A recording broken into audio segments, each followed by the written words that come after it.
What's going on, guys? It's Preston from Exotic Car Blacklist, and today we have a 2024 Alfa Romeo Tonale Veloce. Mwah. If I even said that right, I don't even know if I said it right. It's Italian. This video is in partnership with Statline, Alfa Romeo, Maserati at 800 Gold Hill Road, Suite 101. The Tonale Veloce is the highest trim that you can buy for this particular vehicle. You guys have to see this, so follow along with the video. This is day one of our adventure. Let's get this thing started.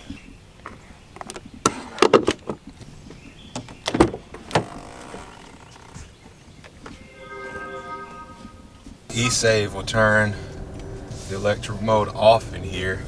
This vehicle is pretty cool. It's a hybrid, so you have a gas and electric combination. Getting about 259 miles on my tank of gas for a combined of 360. It has all the cool tech on here. As you see, new goodies here, new designs, and we still have not turned on yet. This is so cool. The electric motor is still driving the vehicle. But yeah, 10.25 inch touchscreen, that's brand new. And then this screen here is called like a coach. I read the manual. I even asked Google how to help me pronounce it. I promise you, I did not know how to pronounce it. I tried. You have all different types of modes. Like, I love the dynamic cruise control that this thing has. And at night, you can turn on ambient lighting right there where you see the silver accent this in the dash. There's ambient lighting that turns red, green, blue, whatever color you want to turn it. This vehicle is green, so of course the ambient lighting has to match that, and I will show you guys. There you go, right there. You can see slight green. These perforated seats are an option. The original seats that come in here are material that's like red and black, and that color shift. It's a new design that has came out from the Stellantis brand, and I think it's pretty cool. It looks pretty awesome. We're gonna see how this vehicle fits into the lifestyle. So what I try to do is give a real life feeling / opportunity to understand what it's like to drive these vehicles. So I try to give you an in-depth review over a couple days to give you more an experience on what it's like to drive a vehicle compared to what it's like to get in for say a couple hours into a car review. So that's the point in my experiences when I drive these vehicles. I give experiences. First, I charged it up. Here's one of the cool features about the vehicle that I like, and one of the opportunities as well. So this is a hybrid. Obviously it's a hybrid, right? It gives you just enough electricity to want more. Like, this is such a beautiful platform. It is nice. The Tonale was definitely built off the race inspirations of Alfa in its past vehicles, the Veloce. The battery will give you a 32-mile range before it converts over to a gas-powered vehicle. I want more electricity. This vehicle is so nice. It leaves you wanting to experience more of it.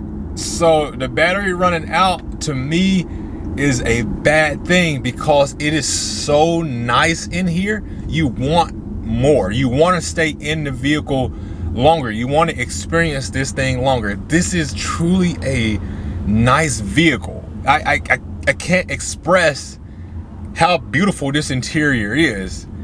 And yes, it's gonna swap over to fuel, which is still, I am getting to experience it, but I would love for there to be more range to this.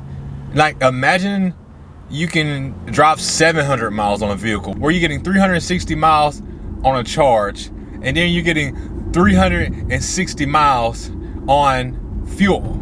Imagine that. That would be a killer drive. That would be fun. That would be amazing. Taking a road trip, you would then have to stop less, and you would be able to experience the vehicle for what it is. This vehicle makes you want more. It is so nice. It is so refined. but it is so nice in here. I love the amount of space that the kids have in the back. Now, keep in mind, this is a compact SUV. This will be more in the X1 range, the GL range, the Audi Q3 range. There's leather everywhere, wrapped all through this vehicle.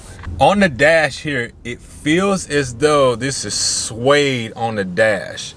It goes from plastic to suede, but it's just so refined. The active lane assist in cruise control is perfect. It's completely flawless.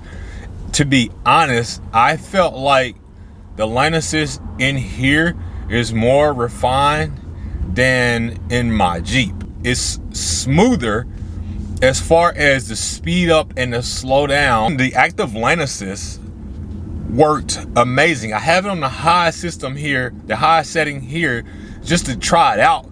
And when I go toward the line, it gradually pulls me over. It doesn't yank me back over.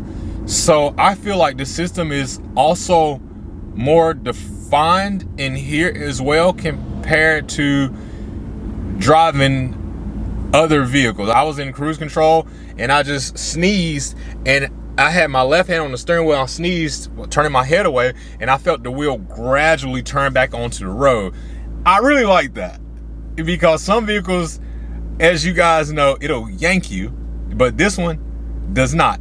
They got this right. I'd have loved to see more of the range out of this vehicle, because you charge it for, I don't know, let's say 8 hours, and then you get 30 minutes out of the battery. The ratio is way off there, and that's a level 1. I'm level 1, not a level 2. Level 2, you only charge it for like 3 hours. So that's a level 1. Let me just be very clear with that. And that level 1 charger is included with the purchase of the vehicle. But I'd love to see more range out of it. I guess the argument could be, well, it is a hybrid. If you wanted more range, you buy electric. When you get into a vehicle and you charge it for 8 hours, or 3, I would say 3 hours, and it died in 20 minutes, you're gonna be like, yo, bro, what the heck?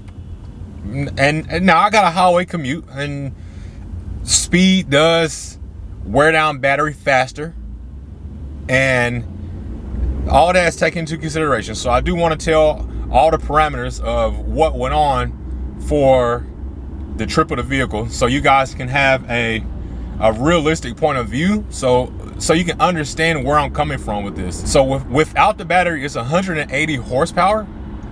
With the battery, it's 285 horses. It has a 0 to 60 in 6.1 seconds.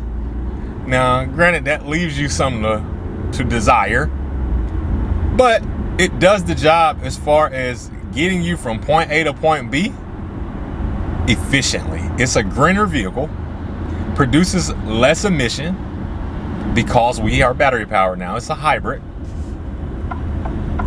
And keep in mind, you're doing all this with luxury. I'm gonna give me a level 2 charger because I do want a hybrid or EV now, because I am driving them. And from, you know, previously being a muscle car, supercar, petrol, diesel, E85 driver, so I'm becoming an electric vehicle enthusiast. This is, I don't know why I didn't experience it sooner. I don't know why I fought the fight so long, but I actually enjoy driving these hybrids and these EVs. It's different tech, it's smart, it's fun, and I can't wait to experience more of this. So those of you who adopted EV early, hybrids early, kudos to you. And those of us who like drag cars and big loud muscle, give it a try. I'm not telling you that you have to do it. Just give it a try, give it a chance. And if you don't like it after you give it a chance, then that's one thing. But if you never try something and you don't like it because of somebody else or what they tell you, then man, you live a very different life. I appreciate you for watching. Day 2 is coming. Then we do a full review of the vehicle. So I am super impressed with day 1 drive of this vehicle. I'm super impressed with the MPG-E. miles per gallon estimate, because that's what you have to give with hybrids. Super impressed so far. I cannot wait to jump back in this vehicle and drive it again. I'm literally being serious right now. This vehicle is absolutely amazing. Like literally absolutely amazing. So one of the things that I did want to mention that I didn't mention before is driving this vehicle. The turn signal is behind the paddles. And sometimes when you're driving, you're trying to hit the turn signal, you'll reach and you'll hit the paddle trying to hit the turn signal. And this is just me not being used to having paddles in between my turn signal. But the paddles, I don't know, maybe the placement could have been a little bit different on that. But regardless, I'll get used to it. That's a very small gripe. It literally is not a make or break. But for this hybrid, that's not a conversation that is worth having to not purchase a vehicle. Guys, I'll go over more of the tech stuff on day 2. Day 1 is literally just my first impression on every vehicle. It's my first impression.